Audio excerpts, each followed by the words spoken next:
edible Akynos of New York. A New York-based burlesque dancer, curator and performer of exotic entertainment. I see they want me. She's been on such stages as Symphony Space, the Zipper Factory, and the Triad Theater. What else? The Boston Burlesque Expo in 2009, placed first runner-up. First, I won. What? And placed first, comma, runner-up in the Miss International Showgirl. It's all about the punctuation. Less than 5-foot dynamo has been performing since she was 12. Damn. Bring it on, let's go.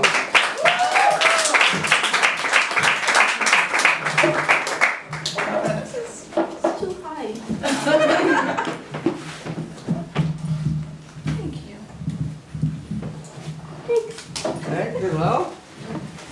I'm not used to speaking because I'm usually just getting naked. You can do it that too if you like. I didn't have something written. I called Mike yesterday and I was like, oh, I don't have anything to talk about. Because I'm used to like doing lectures or educational things regarding sex and burlesque, not like telling anything erotic. So I came out yesterday thinking this was happening last night, so it's tonight, and here I am. And I didn't have anything, and I thought, okay, I'm just going to have to tell something off the top of my head, and then on the way here tonight, I wrote something on the train. All right. It's not done, but I'm going to have to kind of wing it at the end. Anyway. Before I begin, so I'm the incredible edible Akynos, and my name, people always often ask me how did I come up with my name, and it's not this grand story. I was just looking, first of all, Akynos is my first name, spelled backwards, so my real name is Sonika. Don't call me that. That was the name that I was using on message boards when I was before like Facebook came about.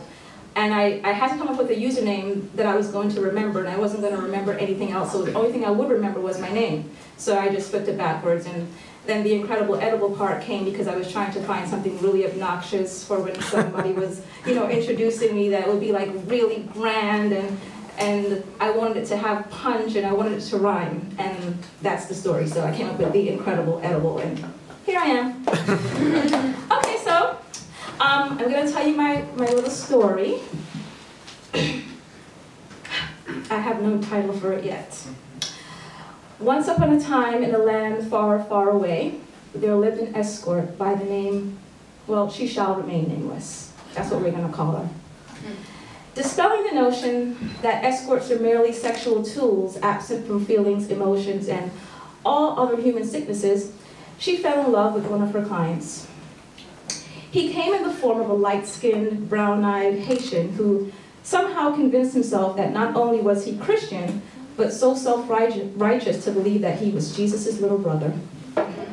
This wasn't based on the fact that he hired whores for sexual relief, but because she who shall remain nameless wholeheartedly believes that if we are all indeed God's children and God gave us free will, then it's preposterous to believe that he then shall condemn us for practicing this will.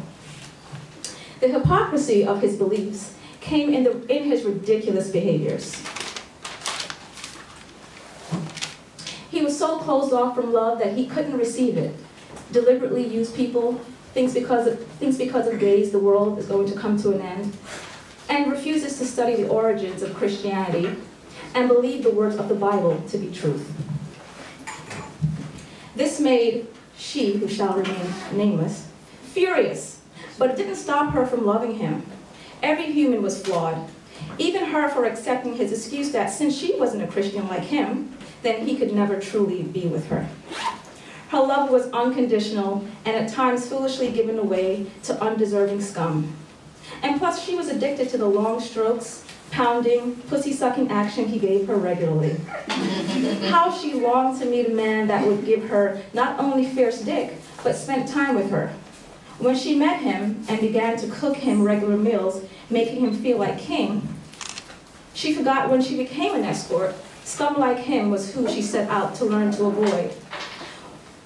Why love them, have them drain you of your time, your soul, and your body, then barely respect you the next day, when they could pay you for your time? Afterwards, you could go shopping, pay your bills, and keep your dignity. There's a special place in hell, if it exists, for women who allowed men to sleep with them and didn't pay them for their time. This is what she often say to herself. For years, she lied to herself, thinking sex was something to be solely associated with love. Most men in her life, and those of the women in her life, directly and indirectly, were treated like whores in one way or another with the men that they chose to be with. So why don't we all just have some respect for ourselves and let them pay us like one? She loved the Christian, even after the many times that he would sleep with her, then disappear on her for weeks and sometimes months at a time. Or have his way with her, then afterwards tell her plainly that although she was beautiful, their paths had been written and he could not be with her. He led her on, saw her daily, helped her financially, called her to say hi, took her out on dates, spent V-Day with her, that's Valentine's Day, and the whole 9 yards. But the moment they got too close or he felt she was or could catch feelings for him, he bailed without any warning. The universe had presented to she who shall remain nameless many opportunities to destroy his ego and to be completely done with him or to just drain him to the core financially. Telling him that his balls were so rank that he was lucky to have her come near him was not enough. It also didn't keep him from coming back even after being gone for 3 months. But finally, she would get her chance at redemption. One time, long ago, he pulled a 2-month disappearing act. In between that time, she'd met a handsome stranger, and this stranger showed her that a man could love a woman and treat her with respect and still give her really good cock and not diss her afterwards.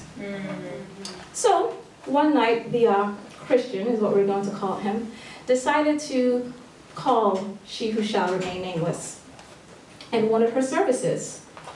So, when she picked up the phone, what she said to him was, "Oh, I didn't realize that you had time to call me because I thought today was the day you fucked your mother."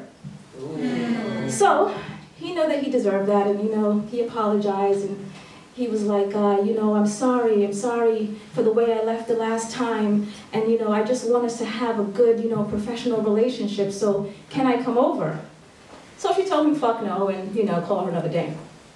And of course, like the pathetic pig that he is, he called her the next day for her services. $300 an hour, she told him, and he agreed, and they went to a hotel room, and they had really hot, passionate sex. And then afterwards, they went to dinner because she was starving. And then afterwards, because she was drunk, then she decided that she wanted to have sex again, and we're just gonna go fuck in the car, is what she said. So they're in the back of the car, and they're getting it on, and her legs are spread, and he's fucking the shit out of her, and she's loving it, because she feels like a dirty little whore, and she's a little freak, and that's what she likes.